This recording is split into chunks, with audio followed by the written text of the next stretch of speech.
Hi, Frank Thacker here, and welcome to the Daily Peacemaker. Um, we just posted this video beginning of January, so Happy New Year, and may your New Year be filled with many blessings. So I've been looking back over past year and all the shootings that went on. And I think what got me thinking about that, there was one recently nearby at Brown University. But in thinking about them, I noticed sort of, I guess, a lot of common responses to each and all of these mass murders and shootings.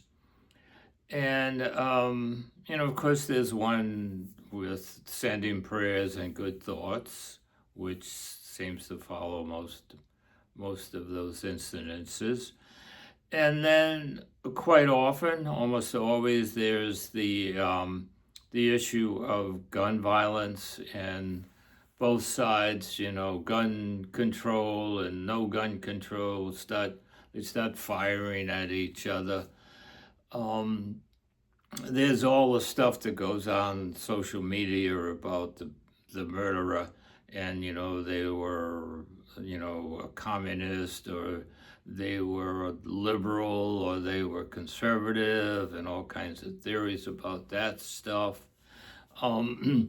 It's covered quite extensively in the media, and especially if the perpetrator is not hasn't been shot and killed, or this was particularly true with the perpetrator in the Brown University shooting, where I guess they couldn't find him for almost a week. So every night there would be updates, and people would really get into it, and so there are those common responses. The one thing that I never heard, and maybe I wasn't listening in the right places, but the one thing I never heard anybody say, maybe we need to look at our own propensity for violence, our own attraction to violence. Nobody said, I'm going to take a look at my own violence and see what I can do about that. And of course,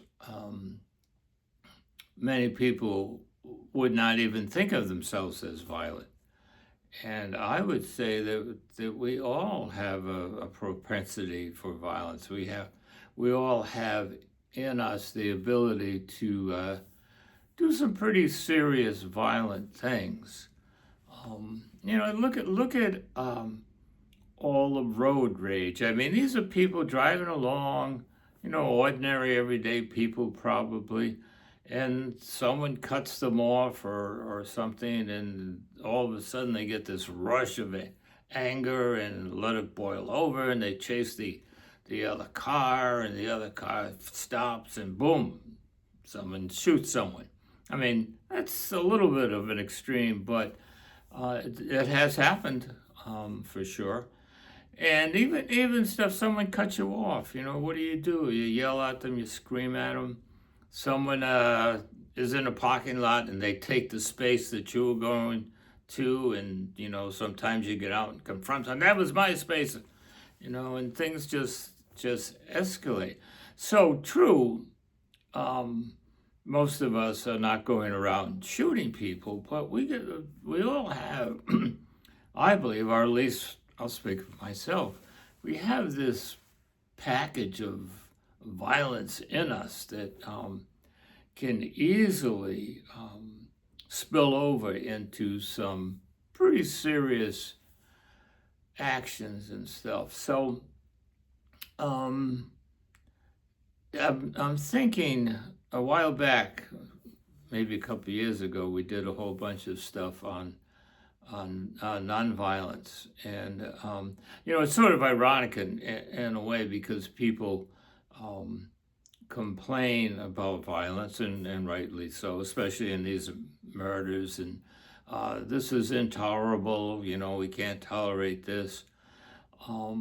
But they never look at their own violence. And it's ironic because one of the things is that we have some control over and that we can do something about is our own propensity for violence, our own violent energy we have within us. We can do something about that. We can learn how to control that, so it doesn't spill over.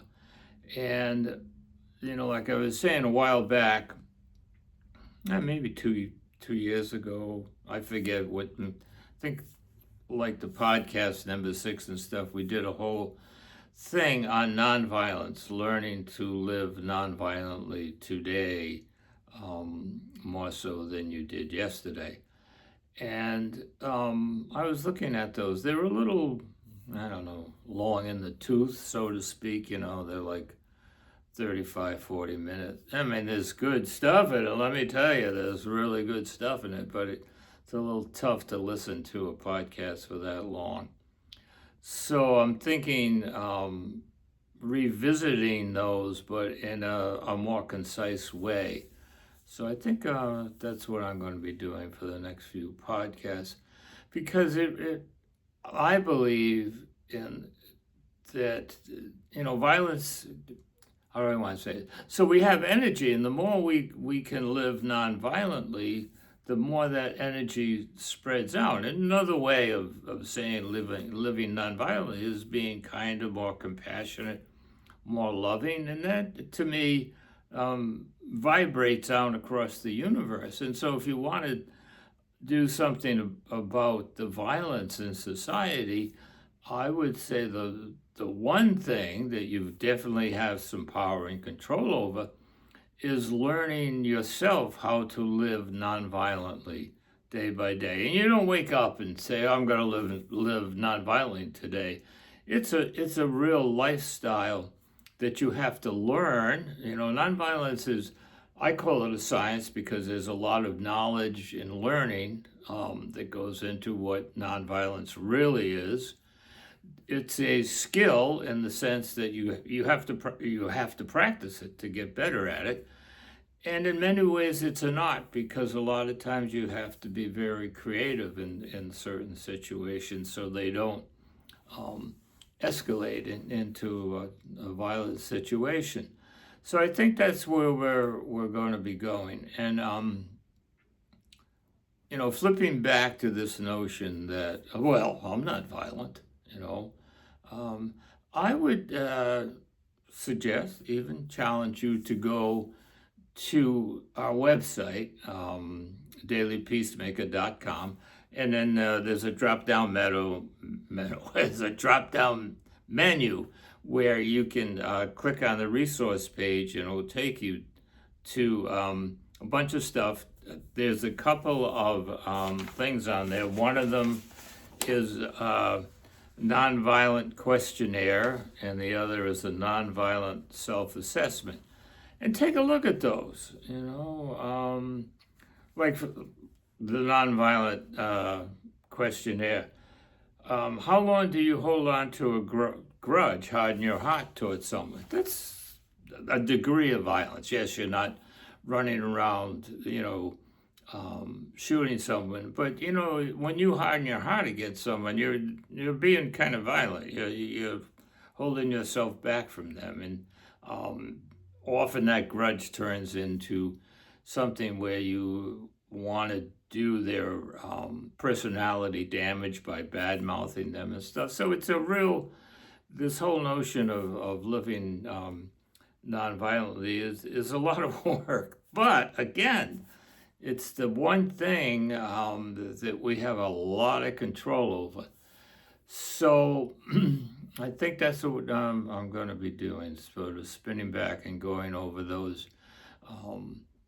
things about nonviolence. We use the Kingian nonviolence, and we've taken that and broken it down in ways that you can apply to your individual life.